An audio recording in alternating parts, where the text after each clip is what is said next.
Hi guys, welcome to my presentation of glucose determination, kinetics, and urine analysis. My name is Margarita Canizales, and this is for my chemistry class at GCU. So the first thing that we're going to dive into is glucose determination. First and foremost, what is glucose? Glucose is a simple sugar, also known as a carbohydrate or comes from carbohydrates, and it plays a crucial role in providing energy for living organisms, including humans.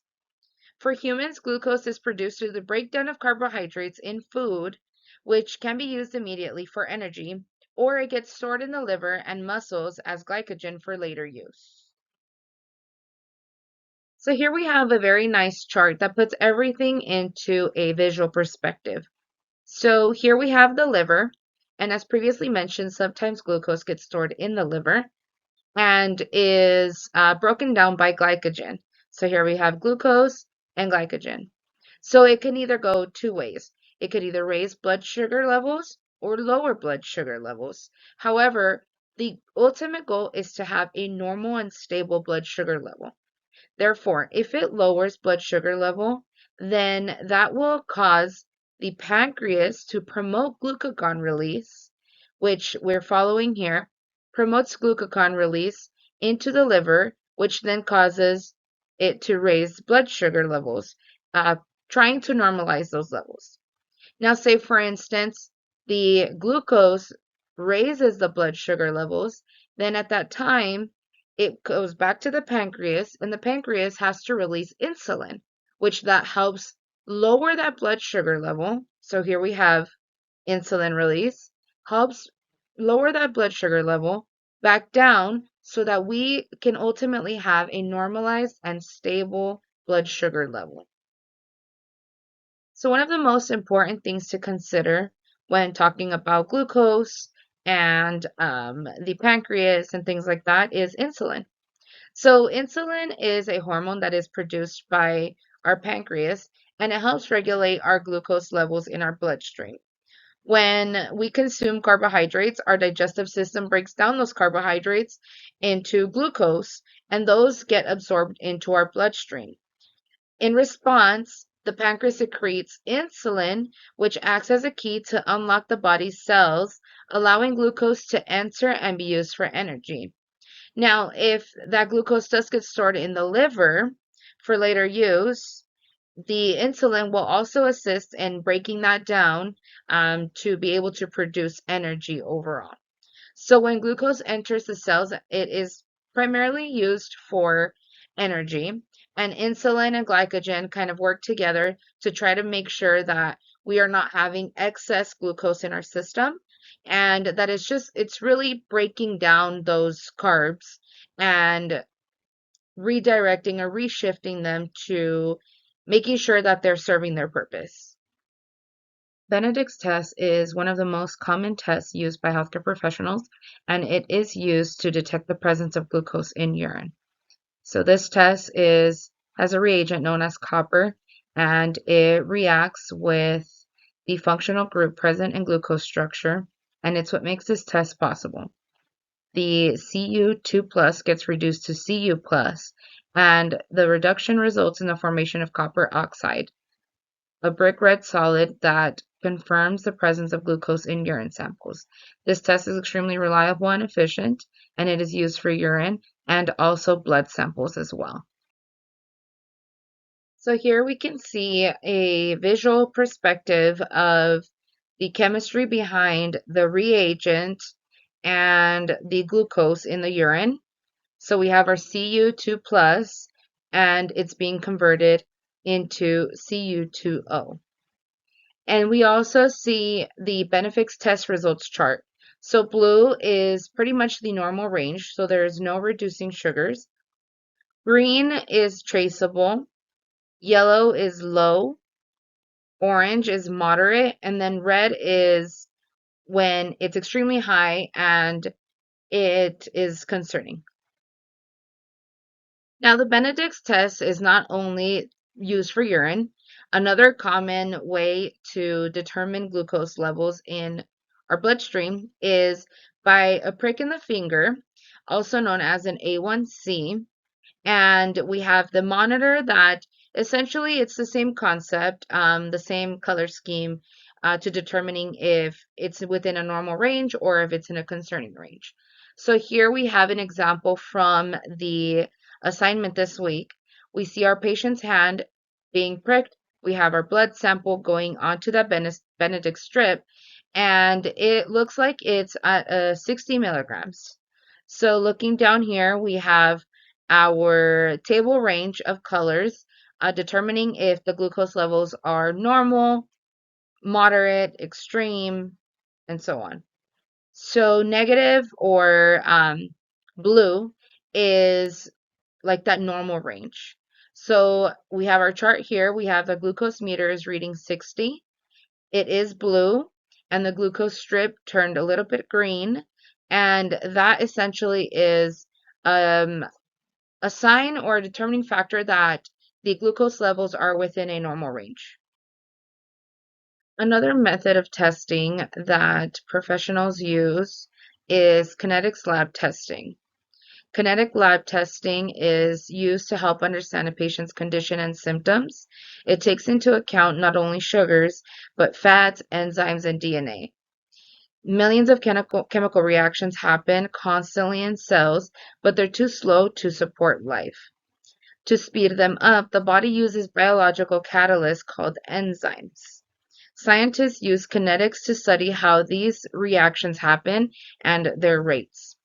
Enzymes are substances that speed up chemical reactions in living things by decreasing the amount of energy required. They recognize a specific molecule called a substrate and form a complex with it. This complex is similar to a lock and key, where the lock can only turn with the correct key in the correct position. Enzymes work in the same way and convert the substrate into a product. After this, the enzyme returns to its original state. The enzyme remains unchanged during the reaction. So on the next slide, I will show you guys a visual representation of the lock and key demonstration.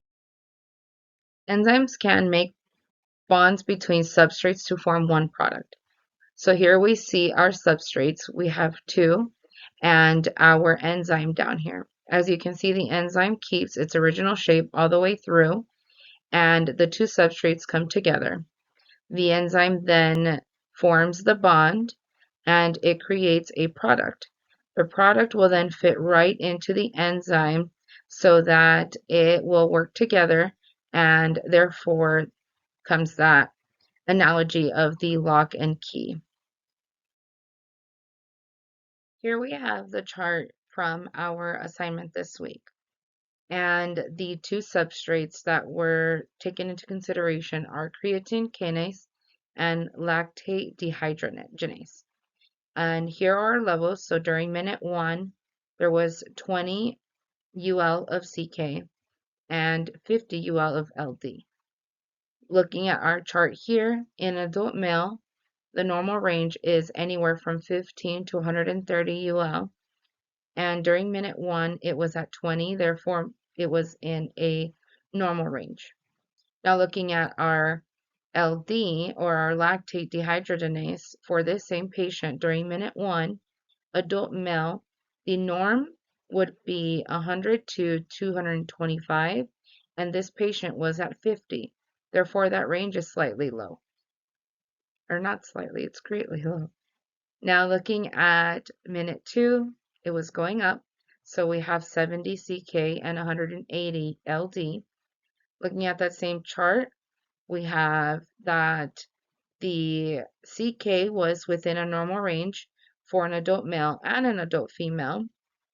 However, that LD, previously looking at it, we were supposed to be within a 100 to 225 range for both adult male and female, and it was previously at 50. It is now at 180. So it definitely is within a normal range, and it drastically went up. So we have minute 3. We're now at 130. So it looks like it's right on the cusp of the adult male being within a normal range. And the LD is at 320. So now the LD is slightly elevated. Looking at minute 4, we have 190 for CK and 460 for LD. Looking at both of these, it looks like that right there is already out of normal range. And just looking at our charts here overall, it looks like over time, it just kept going up. So it's extremely important to take these things into consideration when it comes to trying to understand the condition or the symptoms of a patient. Now, the last testing that is extremely common used by professionals is urine analysis lab testing. Through the urinary system, it plays a crucial role in maintaining homeostasis in an organism. One of the primary functions is to filter blood and eliminate waste products such as urea and creatine from the body. It helps regulate the balance of water and electrolytes in the body by selectively reabsorbing or excreting them. The urine that is produced consists of around 95% water, along with varying amounts of different ions such as sodium, potassium, and chloride. A comprehensive urine analysis is a diagnostic tool that involves analyzing the physical characteristics of urine, including the color, the odor, and clarity, as well as the chemical composition of the urine, which can provide valuable insight to the health of the urinary system and overall well-being of the individual. One of the main things that professionals look at when it comes to urine samples or urine analysis testing is the pH scale. So the pH scale is a scientific measure that determines the level of acidity or alkalinity, which is basicity, of a solution. It is measured on a scale that ranges from 0 to 14, where 0 represents the highest level of acidity, and 7 is neutral, and the 14 represents the highest level of basic acidity. In the case of urine, the average pH value is approximately 5 to 6, which indicates that it's somewhat acidic. However, several factors can influence urine pH, such as dietary intake, medications, and other activities. For example, people who follow a low-carb diet or high-protein diet tend to have a lower pH level, which means their urine is more acidic, while those who follow a vegan diet tend to have a higher pH level, meaning their urine is more base. Urine pH levels can also be used to determine whether a person has an underlying medical condition. For instance, if a person has a respiratory or metabolic condition, their urine tends to be more acidic than usual. On the other hand, if a person has a renal condition, their urine tends to be more alkaline or more basic. Therefore, measuring urine pH can provide valuable information about a person's overall health status. So here we have some examples of an acidic urine versus an alkaline urine, and some of the things that may be determining factors or um, conclusions based on the level of that pH. So we have unregulated diabetes if the urine is extremely acidic, or a starvation, or as previously mentioned, high protein diet can definitely cause that urine to be a little bit more acidic. And here we have some of the things that can cause the urine to be more alkaline, or some conclusions that we can draw from a more alkaline level of pH in urine.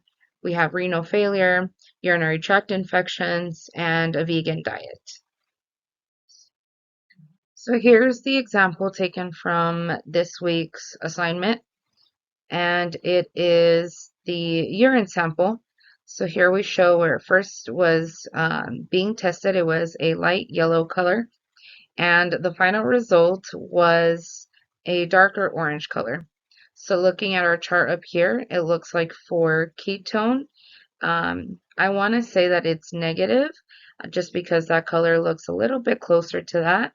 And for bilirubin, it's within that negative, maybe small amounts of bilirubin, and just looking at the color of the analysis here. So that wraps up our presentation. Here is my reference page. This was everything used to come up with this PowerPoint. And I want to thank you guys all for your time.